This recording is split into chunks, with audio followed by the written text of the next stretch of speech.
Hello everyone, welcome to another episode of Autism Reviews, where I review random games that I have played. Today's episode is going to be about Rebel Inc.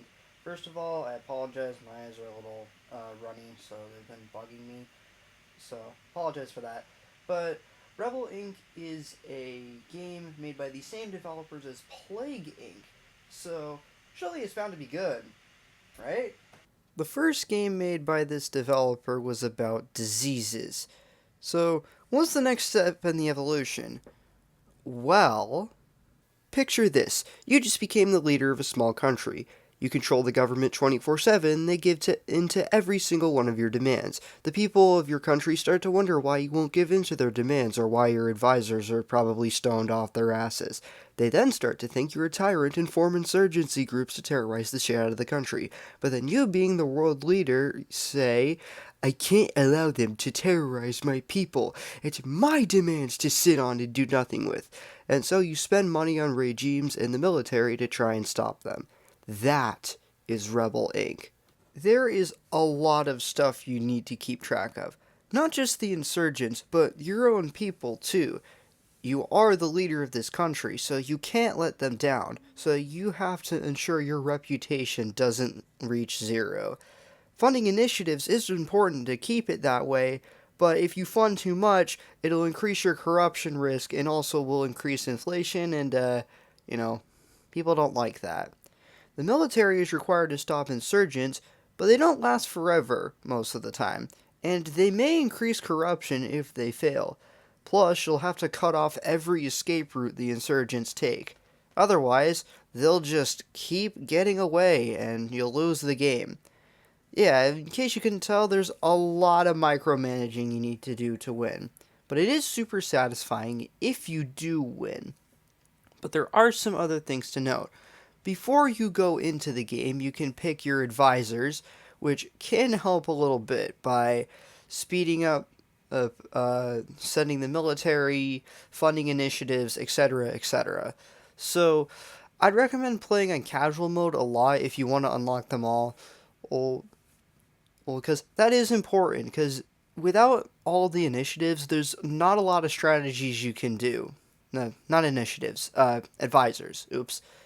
But yeah, there's four difficulties of the game. I'm playing on normal mode because I want.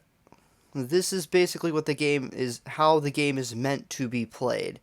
If you're playing for the first time, casual makes the game easier, brutal makes it harder, and mega brutal makes the game extremely hard. So hard, in fact, that it makes you want to rip out your own hair. So, yeah, and a few things to note about the map. Anything grayed off hasn't been searched yet, so there are some initiatives you can fund to, search those areas. And you can also build garrisons, which help your military. There's specific government actions you can take to help your reputation. And there's other stuff. And that's basically the gist of it. But should you play Rebel Inc.? Well, absolutely. But I will admit it is hard. So if you're probably going to lose quite a bit.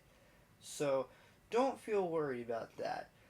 Like with Plague Inc., you'll really get better at the game the more you play. It's more trial and error to just kind of see what works. But yeah, I think the game is great. But it's not exactly beginner or casual friendly. So, yeah. And as always, I'll leave the link in the description. Steam actually has a version that is basically just the mobile version, but it looks fancier, so no difference there. As for where it goes in the tier list, I'll give it a B tier. Over this game, I honestly prefer Plague Inc., but that doesn't mean this game is bad. Far from it, actually. I just don't think it's beginner friendly. But isn't it the case with all strategy games? You gotta really use your brain to win these games, you know?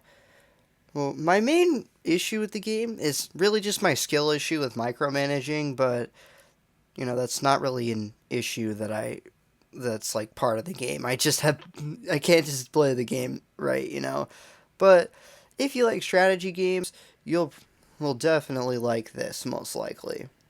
So as for the next game I'll be doing, it will be on a game called Elia. I'm pretty sure I said that right. Anyways, it's a rhythm game I found on the App Store, and it's pretty fun. Unfortunately, when I do the review, I won't be able to play any of the music because I don't want to risk a copyright claim or strike. Um, those aren't fun, are they? So, yeah. So, yeah, that's all for now. Thanks for watching.